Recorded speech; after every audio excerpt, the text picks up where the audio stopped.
Hey guys, it's Cece, and today I am here to talk about all of the books that I read in the month of February. So total, I read 12 things in February, which is actually the exact same number of things I read in March. So I think 2020 is going well. I'm feeling consistent in my reading, which is a rarity. In February, I also participated in 2 readathons, a week-long readathon called Contemporaryathon. There is a vlog up on my channel for all the books that I read that week, if you want to check it out. I also participated in the month-long readathon, Blackathon. Info about all of the hosts for both of those readathons will be listed in the description below. They're ongoing readathons, so if you didn't get to participate in this round of either one of them, maybe follow all the social media stuff so that you know the next time those readathons are coming around. February is also a month where I read almost entirely books by Black authors. There are a couple of things that are exceptions to this. My goal in February, because February is Black History Month, is to focus on Black authors. So I have a couple of graphic novels to talk about that don't have a Black author, and I do have one full book that I read that is not by a Black author, but I will be sure to let you know what those are as I talk through these titles. So I am going to be reviewing each of these 12 things that I read in February. We're going to start with my least favorite and work up to my most favorite. I'll tell you a little bit about each book. I will give you my reviews. I'll let you know what you need to know if you're interested in reading these books. But before we jump into that really quick, I wanted to say that this video is being brought to you by Skillshare. Thanks so much to Skillshare for making this video possible and making so many other videos on my channel possible over the last year. Skillshare is an online learning platform with thousands of classes in just about any topic you can think of. Premium membership gets you unlimited access to all of these classes, and that premium membership works out to be less than $10 a month. It is such a great deal, and you get access to so many different types of education, to different types of classes and teachers. A lot of people comment on videos that I do asking how I am a freelancer, asking what I have done to become a freelancer, and maybe someday I will dedicate a full video to that, but until I do that, I really wanted to recommend some classes that I have been watching that are done by Faye Brown. She does really excellent guides into freelancing that are general enough that you can watch them even if she's not talking about your specific type of freelancing. I was just watching her video, The Freelancing Guide, Managing Your Finances, and it was super helpful to me as someone who struggles to manage finances when I'm doing my freelance stuff. So if you are interested in Skillshare, if you want to watch some of Faye Brown's classes, if you want to take classes in other topics, I'm sure there are classes available. For all of that, just go ahead and check the link in the description below. The first 500 people to click that link are going to get their first 2 months of Skillshare absolutely for free. It would mean a lot to me if you would click that link, let Skillshare know that I sent you there. Really helpful for me, plus I happen to think Skillshare is a great platform. So thank you so much to Skillshare for sponsoring this video. And now that I've let you know about all of that, let's go ahead and jump in and start talking about my least favorite book that I read in the month of February. So I wanted to mention again, if you didn't go watch it, my Contemporaryathon vlog is going to contain mini reviews for a bunch of the books I'm talking about in this video, and that is definitely the case with this first book I'm going to talk about, Sing Unburied Sing by Jesmyn Ward. I'm so sad that I'm talking about this as my least favorite book that I read in February, although having said that it's my least favorite, I do want to preface this review by saying I gave it 3 stars, so it's not like the worst book I've ever read.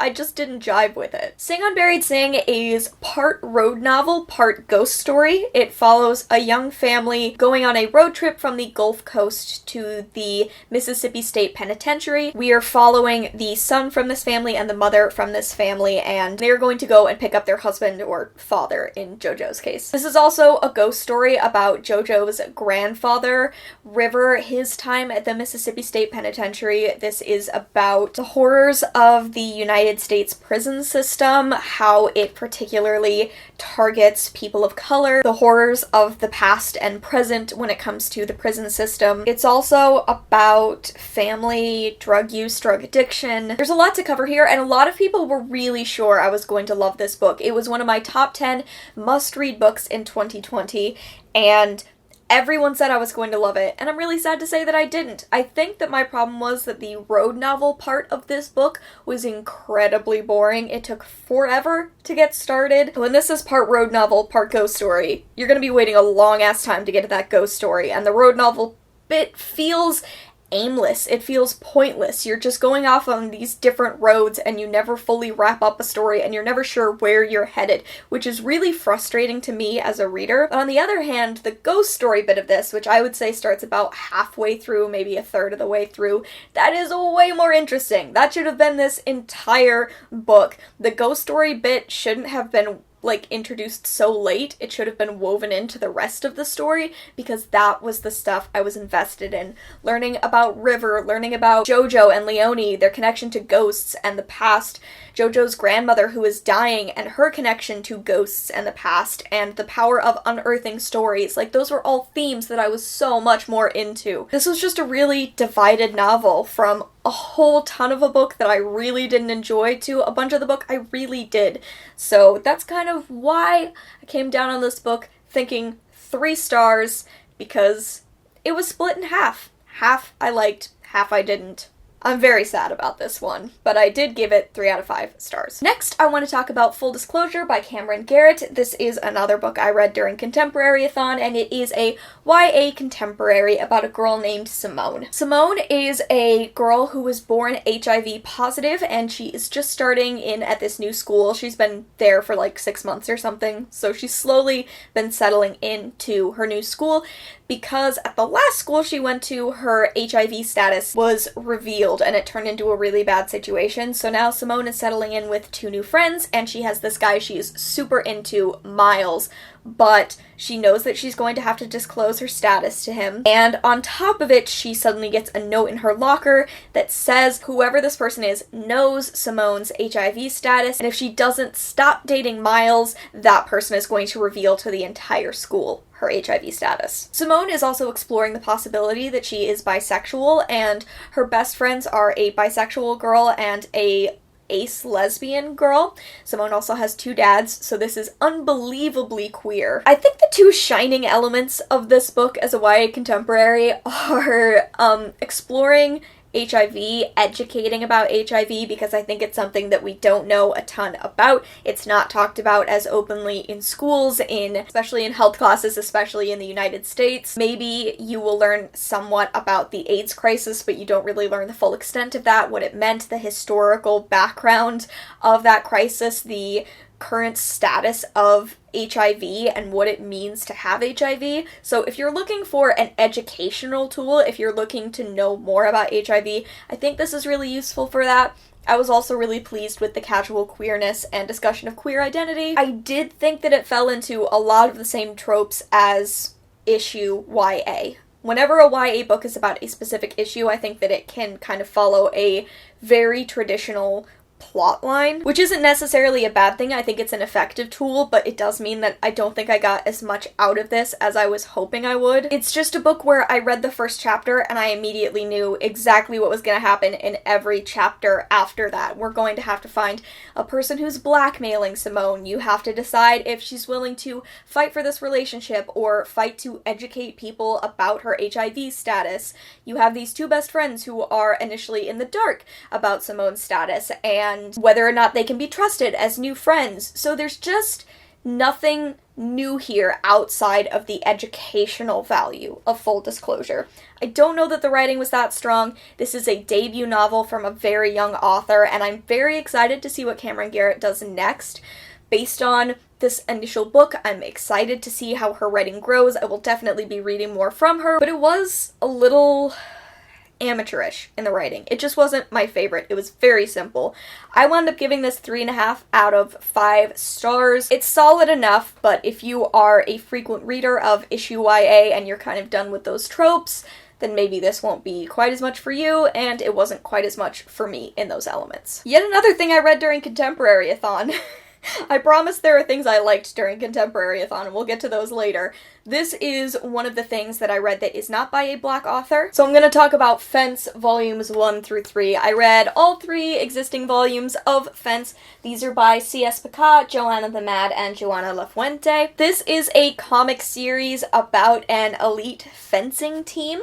We are first introduced to Nicholas, the illegitimate son of this fencing champion, and he has just received a potential scholarship to an elite school where he can be on the fencing team, but he's really undertrained. He's been on, like, the outs in fencing. And then there's Seiji Katayama, who is ranked second in fencing, and he beats Nicholas quite badly at a fencing match, and it is about their face-off, their rivalry, potentially going to a school where they can be on a fencing team.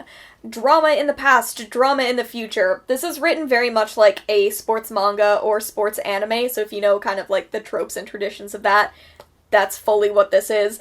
These are super drawn out, these comics. Like, it takes ages to get to stories and to get to a full arc because this is written like sports anime, so it takes a very long time to work through the storylines.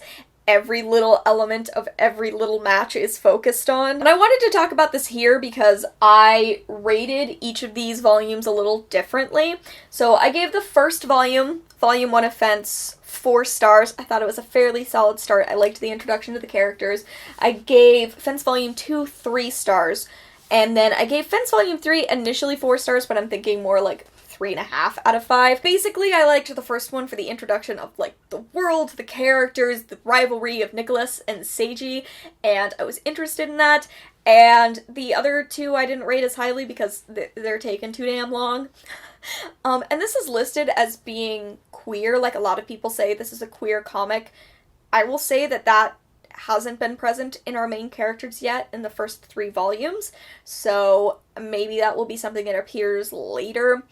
I think I was looking for something that I could add to my collection as far as gay sports stories.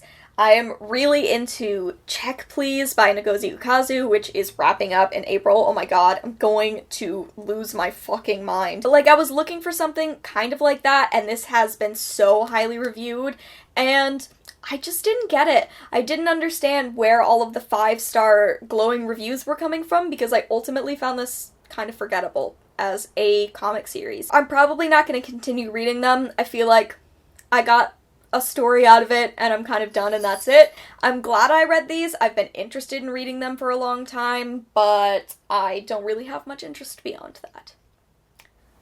Yeah.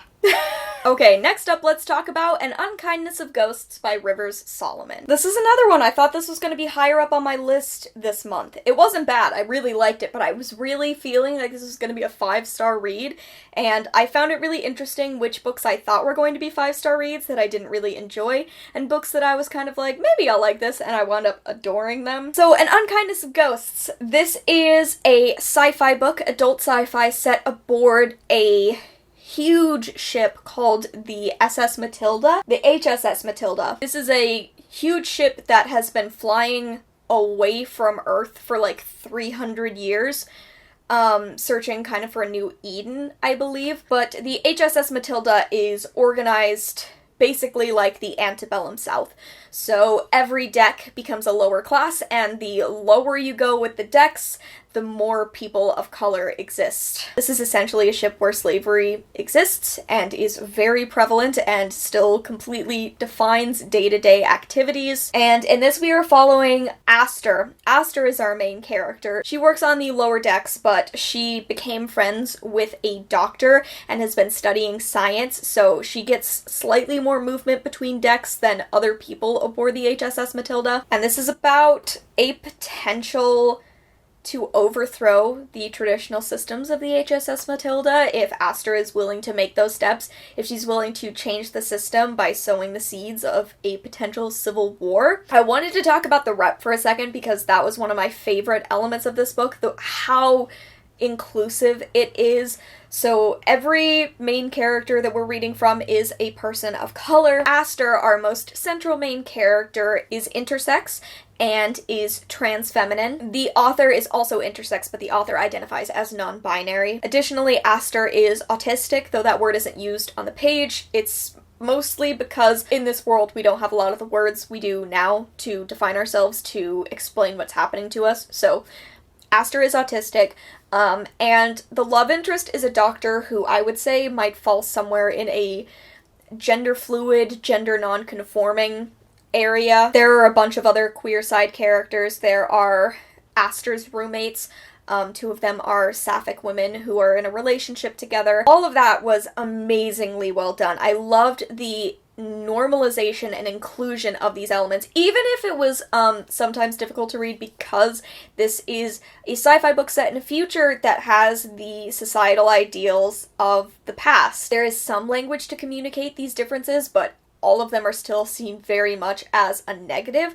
Although there are elements of this ship that are like slightly more forward-thinking in that, although there are parts of this ship that think differently, like queerness is way more accepted in low decks than it is in higher decks, and that is just a reflection of how white people colonized the planet. So there are some decks where children are referred to with they/them pronouns until they reach a certain age, and they can decide if they want to continue using those pronouns, use different pronouns.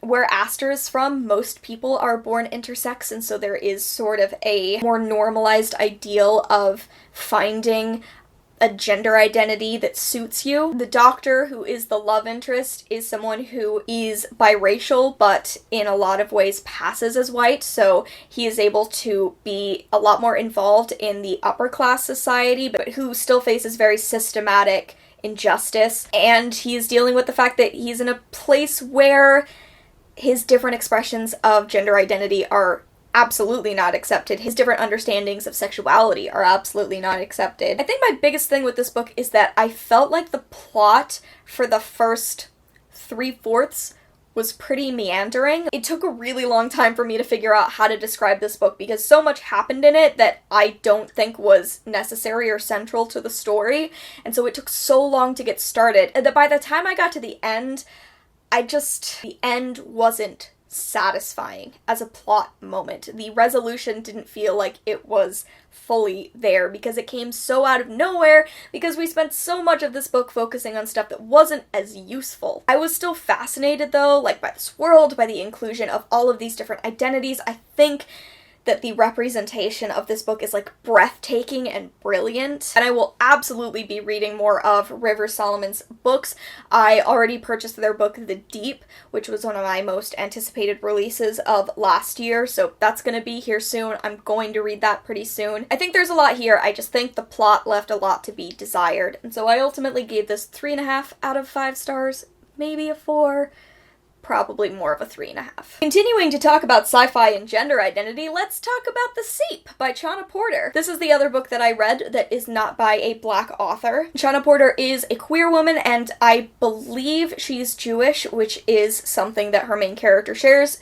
This follows a woman named Trina. She's a trans woman, she's also Native American and Jewish, and she is a lesbian. And this follows the slow invasion, this incredibly slow invasion of a species called the Seep, which basically show up on Earth and try to make everything about Earth easier for humans. They invade with the intent to improve lives. So capitalism goes away, hierarchies are completely torn down, transformation of every kind becomes easier, there is easy communication between people, and it creates, in some ways, a utopia, a place where you can be who you want and do what you want without the pressures and constraints of our current society. But it's about this woman, Trina, who is in a lot of ways stuck in the past. She's butch, and she's a trans woman, and, like, she is very centered in that expression. The difference of gender identity and gender expression is extremely important to her, and because of that, she's seen as someone who's living in the past in a lot of ways. And then Trina's wife, Deba, decides that she wants to start her life over again. There is a process that the Seep has provided where you can transform yourself, and Deba wants to become a child again, lose all of her memories, and start fresh, and grow up in a world where she has only ever known the Seep. And she sees this as a very beautiful thing, and Trina sees this as her wife leaving her wife dying. And so this is a really messy exploration of grief, as Trina is trying to grieve her wife in a world where no one will willingly look at her and acknowledge that she sees her wife as dead. No one will understand her pain. I wasn't loving this for a lot of the book because I feel like it was a lot more humorous than I was expecting. It was a lot funnier and more offbeat, and it had less of the really gorgeous writing I had thought I was going to get going in. Like, based on the descriptions of this book, on the back it's compared to works by Jeff Vandermeer and Carmen Maria Machado, and what I know about those authors is, like, gorgeous writing, fabulism, magical realism, and I wasn't expecting the humor of this. So for all of the time I spent not really loving it, I talked about this a little bit in my Goodreads review, but, like, I've been having a hard time for the past few months dealing with grief, dealing with a new kind of grief, and I think that this is the first book that I've read that really delved into the messy, complicated side of my grief, and so I was really emotionally taken in by it. I sobbed through a lot of the end because it just tapped into that very serious part of myself that I'm still working through and I'm going to be working through for a very long time. So, I don't know, I felt so strange about this because it was going to be a 3-star read, but ultimately, once I saw the final work, I'm giving this 4 out of 5 stars, and I'm wondering if that rating would change on a reread. Like, understanding where it's going and seeing the messy aspects of it from the beginning are going to change my view of this story. It's interesting. And it's odd because I want to compare this tonally to The Good Place, which is very strange. The Good Place is a comedy. It's one of my favorite TV shows. And I think a lot of what The Seep is conveys the humor of something like The Good Place. It's odd. It's off the wall. It's funny, but also existential. And I don't know. I felt weird. I felt weird about this book, but I liked it. So I gave it 4 out of 5 stars. This came out in January, so it's already out in the world. I will say that, based on interviews that I have read, Chana Porter identifies as a cisgender woman, and this is about a transgender main character. I know that often trans readers, or even cis readers, will not read books about trans identity by cis authors. So if that is your reading philosophy, as it is often mine, know that this is not own voices in that representation. I read reviews of this book by other trans people who said that they appreciated the rep, enjoyed the rep, and so that is what I based my personal take on this on. Yeah, this has been a messy review for a book I had messy feelings about. Okay, let's move on to a cheerier and upbeater book. That's not a word. A Princess in Theory by Alyssa Cole. This is a mass market paperback, which is not something I traditionally read at all, but I read it. I read it in February. I read this during Contemporaryathon, so know that. This is the beginning of a romance series. This is about Naledi Smith, who is a grad student. I think she's studying epidemiology. I can never remember words. Yeah, epidemiology! Hey, I did remember words. She lost her parents when she was very young and spent her entire adolescence in the foster care system, and now she is on her own trying to get a graduate degree, and she keeps being plagued by these emails from a prince in a country she's never heard of claiming that they are engaged. And Naledi totally ignores this. But then we are also following the prince, Prince Thabiso, who comes to New York to try to convince Naledi to come back with him to marry him, but instead decides that he's going to give her a fake identity and get to know Naledi without revealing who he is. And it's a romance, so take it from there. I actually really loved this. I thought it was funny and heartfelt, and it hit all of the right beats. I am not someone who reads romance as a genre. Like, I'll read romance in other genres, but reaching just for a romance book is kind of unheard of for me, but I enjoyed this so much that I ordered the rest of the series, so I'm gonna read all of these. Alyssa Cole is pretty hyped in the romance world, so I shouldn't be surprised that I really liked this, and it fit into a lot of the tropes and traditions of fan fiction, which is something I did spend a ton of my high school and college career reading, so maybe, like, I do have a history in romance, just not traditionally published romance. I liked this. I gave it 4 out of 5 stars. It's something I'm going to continue reading. I thought Naledi was an incredibly engaging main character. I loved this romance and the storyline, and it was really fun. 4 stars. The final book that I read during Contemporaryathon is next, and that is Long Way Down by Jason Reynolds. This is a novel in verse.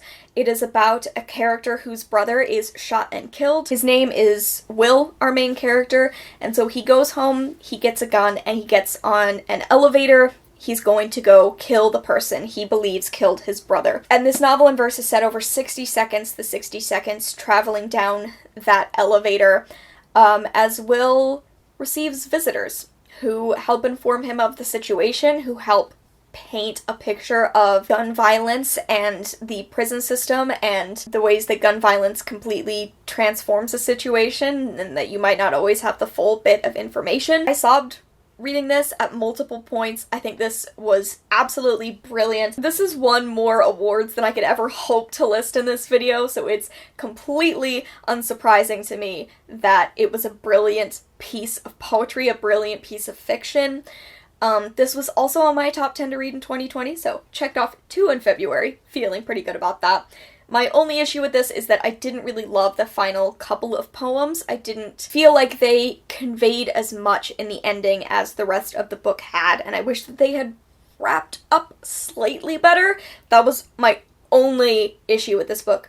I gave it 4.5 out of 5 stars. I loved it. I also read How Long Till Black Future Month by N.K. Jemisin. This is a short story collection. This has 22 stories. This is a collection going through a bunch of different genres, most specifically sci-fi and fantasy, but there's also a little bit of historical fiction, some apocalyptic work in here. On the back this says it is a collection of short fiction with narratives of destruction, rebirth, and redemption. I have a full Goodreads review, like a very, very long Goodreads review of this collection that I will link down in the description below. I really encourage you to go read it if you want to know more. I review every single short story in this collection and talk a little bit more about what it's doing. I think ultimately what I loved about this is that it is defining a tradition of sci-fi and fantasy outside of cishet white male perspective. It is embracing so many things that are not traditional to a genre that has been held down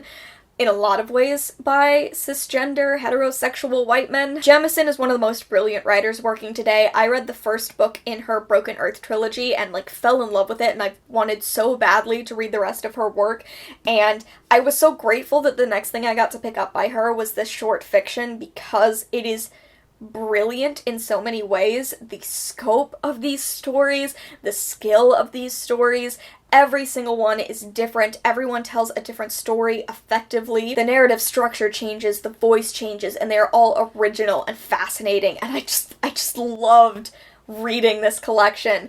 My favorite was the Effluent Engine?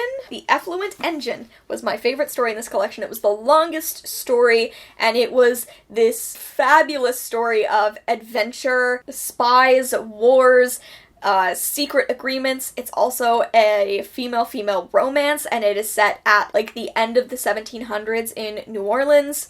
It's brilliant. I would read 8,000 books set in that series, and I loved so many more of these stories as well. Ultimately, I average out my ratings of every single story, and my average rating was 3.9, maybe a 4 out of 5 stars, but I rounded this up to a 4.5 star out of 5. There were so many 5-star reads in here. I'm so glad I read this. Second to last, I wanted to talk about Soft Magic by Upile Chisala. I wanted to thank Kirsten, who is at Mothgender, for sending me this book, because I don't know if I would have read it otherwise. I'd never heard of it until it arrived on my doorstep, and I absolutely loved it. This is a short story collection. No, it's not. This is a poetry collection. There's a lot here, but it's also a very light poetry collection. It's about the beauty of bodies, particularly Black bodies. It's about celebrating love and positivity and change. It's about celebrating yourself, but it's especially focused on Black girls celebrating themselves, celebrating their skin, their hair, their love, their identity, and it's really powerful in that. I started reading this and basically immediately got out a highlighter and a pen so that I could write all over it. This is one of the first poems in the collection, and there's a lot more like that. There are some longer poems. Some of these are just a single line on a page. Some of them are longer, but they're a celebration, they're a love story, and I loved reading this. There were so many different parts that I underlined. I really want to check out more of Upile Chisala's work. I'm so glad that I got to read this. I gave it 5 out of 5 stars. My continued adventures of discovering I love poetry. And the final book that I want to talk about in this video, my favorite book that I read in February, was Real Life by Brandon Taylor. This is a new release book. It came out on like the tail end of February, and the publisher sent me this finished copy.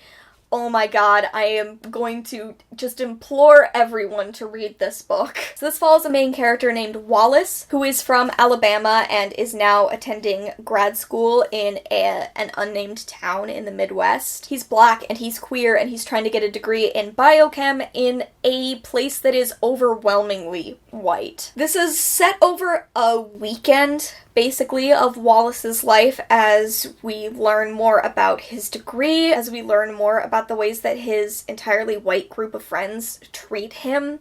It is about him mourning, but not really mourning, the recent loss of his father.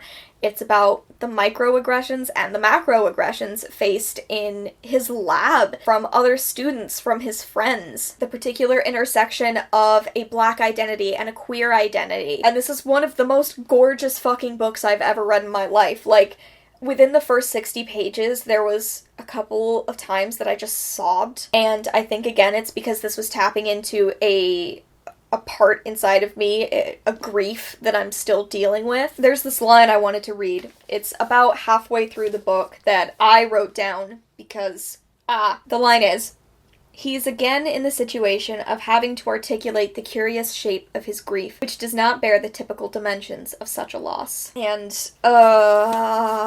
the complicated nature of grief is definitely a story I relate to, but there are so many elements of the story that aren't mine and are gorgeously written and heartbreaking and difficult. Wallace's group of white friends refusing to ever listen to the way that his life might be different from theirs, listening to the ways that the women in his lab, Wallace is in a lab of basically all women with an advisor who is a woman. Most of those women are white. There is one woman who is not white, who is very much Wallace's ally, is one of the only people in the school who is not white. But the little things that tear Wallace down in that situation, Wallace potentially wanting to give up getting this degree, not understanding if it's where he wants to be at all, and Wallace's friends refusing to understand that they might be a part of that.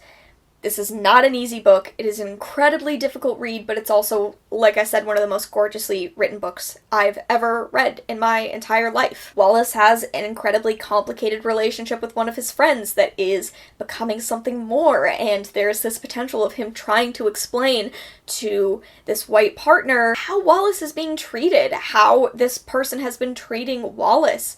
It's hard, but it's necessary. And this was a debut novel. This is Brandon Taylor's first book. I can't wait to read literally everything he writes from here on out. I think this is going to be a huge award winner in a bunch of different book awards throughout the year and into next year. You're definitely going to see this on some literary fiction lists. So if you are into literary fiction, I would encourage you to pick it up. I loved this. Loved this. I give it 5 out of 5 stars. Okay, y'all, that is it. Those are all of the books that I read in the month of February. If you have read any of these books, please share your thoughts about those down in the comments below and let me know your favorite book that you read in the month of February. I'd love to hear some positive things about books that you read. Thank you again to Skillshare for sponsoring this video. Please, please check out that link in the description. It would mean the world to me. Other than that, thank you all so much for watching. I hope you enjoyed, and I will see you in another video very soon. Bye!